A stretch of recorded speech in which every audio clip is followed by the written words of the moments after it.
আমাদের দেশের দুর্ভাগ্য একটা বিষয় আছে, সেটা হলো এই যে আমি এটা অনেকবার বলেছি, আজকে আরেকবার বলি। সেটা হলো আপনার ধরুন আমেরিকা একটা নির্বাচন যখন হয়, এই 10 লক্ষ মানুষ একত্র করে রেসকোর্স ময়দানে কয়টা সমাবেশ হতে দেখছেন আপনারা? একটাও না। মানুষ ওপিনিয়ন বিল্ড করে ছোট্ট একটা ঘরের মধ্যে, সেটি টেলিভিশনে ছড়ায়। আমরা বিরোধী দলের আন্দোলন করবো কেন? এটা তো আন্দোলনের কোনো বিষয় নাই। এক হলো আমরা এটার সমাধানই করতে চাই, আলোচনা করব। আলোচনার জন্য দরজা উন্মুক্ত আছে এবং আমাদের সংবিধানে ওনাদের ইনকর্পোরেট করার জন্য পরিস্থিতি উন্মুক্ত আছে, সেভাবে আমরা করতে চাই। এক দুই নম্বর হলো রাজপথ সবসময়ের জন্য খোলা থাকে, এটা সবার জন্যই খোলা আছে রাজপথ। ওনার জন্য যেমন খোলা আছে, আমার জন্য কেমন খোলা আছে, আর একজন যিনি আসে নাই মাঠে তার জন্য খোলা আছে। কাজে রাজপথ সবসময় খোলা থাকবে। আমরা করেছি কি, সেটা হলো গত 54 বছর ধরে আমরা একজনের বিরুদ্ধে আন্দোলন করেছি আর একজনে, তারপর ফল খেয়েছে সেই মানে বানরের পিঠাবাগের মতো, যে এই পিঠাবাগ বড় হয়েছে, এটা কামড় দিয়ে ছোটো করে ওইটা খেয়েছে, ওইটা খেয়েছে, তারপর বানর কাছে চলে গেছে। আমরা 54 বছর সেই জন্য কাঙ্ক্ষিত জায়গায় পৌঁছতে পারিনি। আমরা গণতন্ত্রের জন্য আন্দোলন করেছি, আন্দোলন করে আমরা বাকশাল পেয়েছি।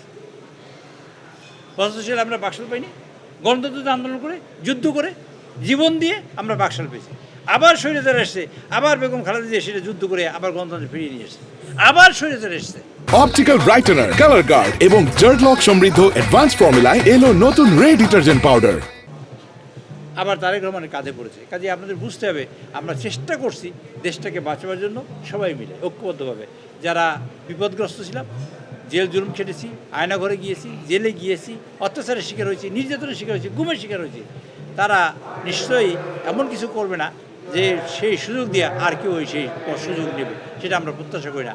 ইনশাআল্লাহ আমরা মনে করি সবাই মিলে ঐক্যবদ্ধভাবে ইনশাআল্লাহ দেশকে সামনে এগিয়ে নেওয়ার জন্য আমাদের মানে প্রিয় নেতা জনাব তারেক রহমান সাহেবের নেতৃত্বে, তার কার্যক্রম দিয়ে ইনশাআল্লাহ আমরা সবাই মিলে ঐক্যবদ্ধভাবে দেশকে আমরা পুনর্গঠিত করবো এবং গণতন্ত্র প্রতিষ্ঠিত করবো ইনশাআল্লাহ। আমরা তো গণভোটের রায় যদি ধরেন এইটাই আমরা গণভোটের রায় এই কাজটা করবো, সেটা তো আমরা সংবিধানে আনবো, আলোচনা করি, কাজটা তো তাই। আমি যাই কিছু করি, গণভোটের রায় দিচ্ছি, আমি সংবিধান সংশোধন করবো না, মানে পরিবর্তন করবো কেমনে বলেন দেখি? আমি জানতে চাই, এটা আপনাদের কাছেও জানতে চাই। আমরা তো নতুন করে তো সংবিধান লিখছি না, আমরা একটা এই জন্য পৃথিবীতে যত পুরাতন দেশ আছে দেখবেন নতুন করে কোথাও সংবিধান লেখে নেই, সবই সংবিধানের সংশোধন হয়েছে। আমেরিকার সংবিধান দেখেন, আজকে 22তম না 24তম সংবিধান সংশোধন হয়েছে। ভারতের সংবিধান সংশোধন হয়েছে, পাশে সব দেশের সংবিধান সংশোধন। একটা কান্ট্রি আমরা যখন রিবার্থ করেছি, নতুন করে জন্মগ্রহণ করেছি, আমরা যুদ্ধ করে দেশটা স্বাধীন করেছি, আমরা তৈরি হয়েছি, তখন আমরা সংবিধান লিখেছি। কাজে সংবিধান নতুন করে লেখার তো কোনো সুযোগ নেই। কাজে আমরা সংবিধান আজকে হোক, কালকে হোক, পরশু একদিন সংবিধান সবাই মিলে সংশোধন করবো, এটাই বাস্তবতা, এটাই সত্য আর এটাই সঠিক।